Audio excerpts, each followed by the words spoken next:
High friend, आज आमी आपनादेर एकटा पारफेक्ट मैंगो केकेर रेसिपि करे देखाबो। এই 1.5 पाउंडेर मैंगो केकटा आमी किभाबे 2 घंटार मধ্যে डेलिभारि दिएछि एबं डिजाइन करेछि समस्त किछुई आमी এই ভিডিওর মধ্যে বলে দিয়েছি। ভিডিও স্কিপ না করে সম্পূর্ণ দেখলে আপনারাও এভাবে বানাতে পারবেন। এই কেকটা বানাতে ময়দা লেগেছে, চিনি, 3টে ডিম, তেল, এসেন্স লেগেছে আর 1 চিমটে নুন নিয়েছি। এই সমস্ত কিছু উপকরণ আমি গ্রাম হিসেবে ডেসক্রিপশন বক্সে দিয়ে দেব। প্রথমে রুম টেম্পারেচারে রাখা 3টে ডিম নিয়েছি। একটা শুকনো বাটিতে ডিমগুলো নিয়ে ভালোভাবে একটা ইলেকট্রিক বিটার দিয়ে 15 সেকেন্ডের জন্য বিট করে নিয়েছি। তারপর 1 চিমটে নুন দিয়ে দিলাম। চিনিটা ধাপে ধাপে 3 থেকে 4 বারে দেব।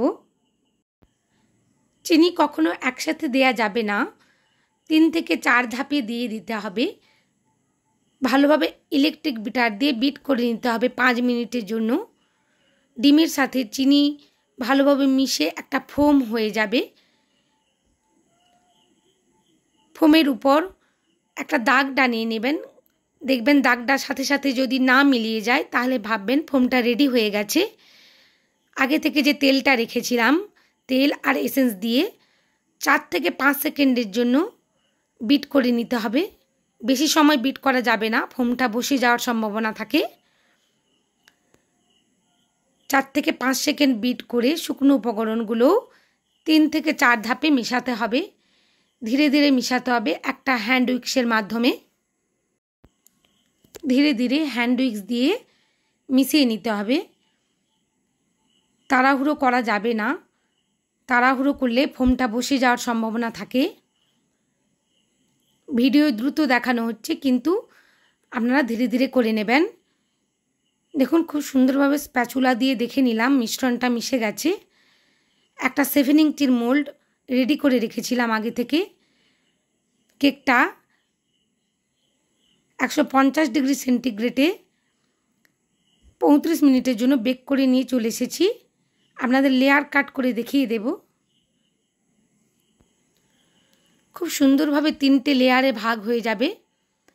লেয়ার কাটগুলো সুন্দরভাবে করবেন সমানভাবে, তাহলে ক্রিম দিয়ে কাজ করার সময় অসুবিধে হবে না।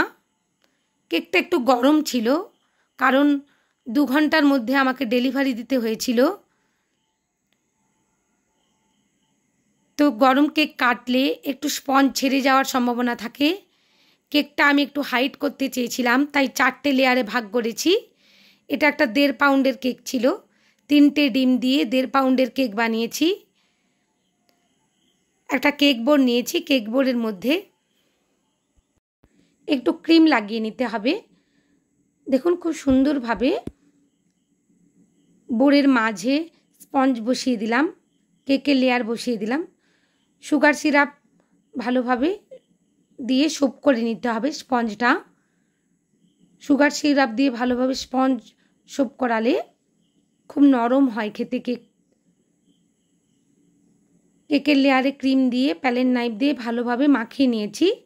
আর মালাসের ম্যাঙ্গো ক্রাশ নিয়েছি, দিয়ে দিলাম ম্যাঙ্গো ক্রাশ। সুন্দরভাবে প্যালেট নাইফ দিয়ে চারিদিকে ছড়িয়ে দিতে হবে।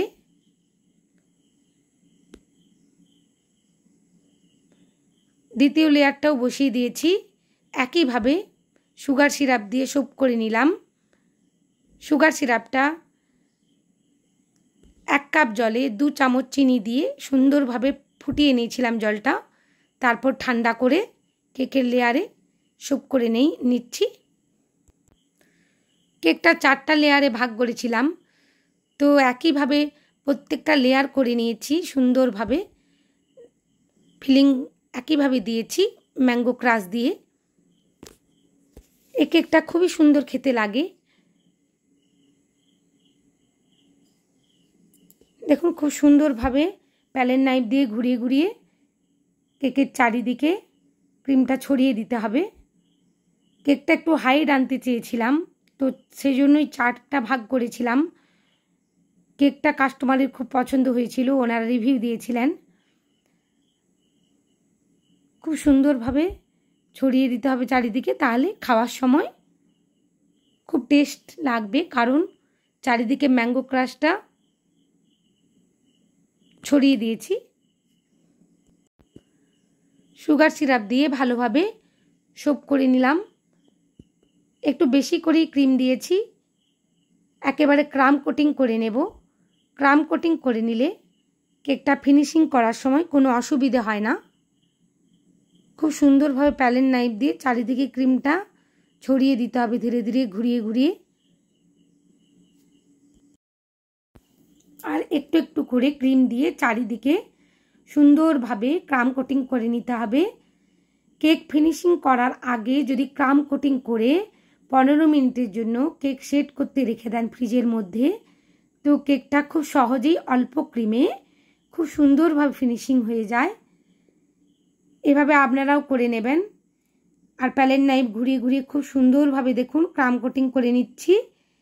এই ক্রামগুলো যাতে বেরিয়ে না আসে পরে ফিনিশিং করার সময়। আর বোর্ডের মধ্যে যে ক্রামগুলো ছিল মুছে নিলাম ভালোভাবে। 15 মিনিট সেট করবার জন্য রেখে দিয়েছিলাম কেকটা। এরপরে অল্প অল্প করে ক্রিম দিয়ে সুন্দরভাবে ফিনিশিং করে নেব। অল্প ক্রিমেই হয়ে যাবে, বেশি ক্রিম লাগবে না। ফ্রিজের মধ্যে ক্রাম কোটিং করে সেট করলে কেকটার ফিনিশিংও খুব সুন্দর আসে। এভাবে যারা বিগিনার প্রথম কেক বানাচ্ছেন চেষ্টা করবেন, নিশ্চয়ই পারবেন। দেখুন খুব সুন্দরভাবে প্যালেট নাইফ দিয়ে ধীরে ধীরে কীরকম মসৃণ করে দিচ্ছি আমি। আপনারাও এভাবে ধীরে ধীরে করে নেবেন। একটা ফিনিশিং খুব সুন্দরভাবে এসে যাবে কেকের মধ্যে। যেখানে যেখানে ক্রিম লাগবে মনে হচ্ছে ভালোভাবে ক্রিম দিয়ে ফিনিশিং করে নিচ্ছি। এই কেকটা বানানোর সময় আমার হাতে বেশি সময় ছিল না, তাই খুব অল্প সময়ে আমি ফিনিশিংটা করে নিয়েছিলাম। খুব সুন্দরভাবে করে নিচ্ছি, আপনারাও করে নেবেন এভাবে ফিনিশিং। ভেবে পাচ্ছিলাম না কি ডিজাইন করব, তো উনিও কোনো ডিজাইন দেননি আমাকে। তো আমার মনে হচ্ছিল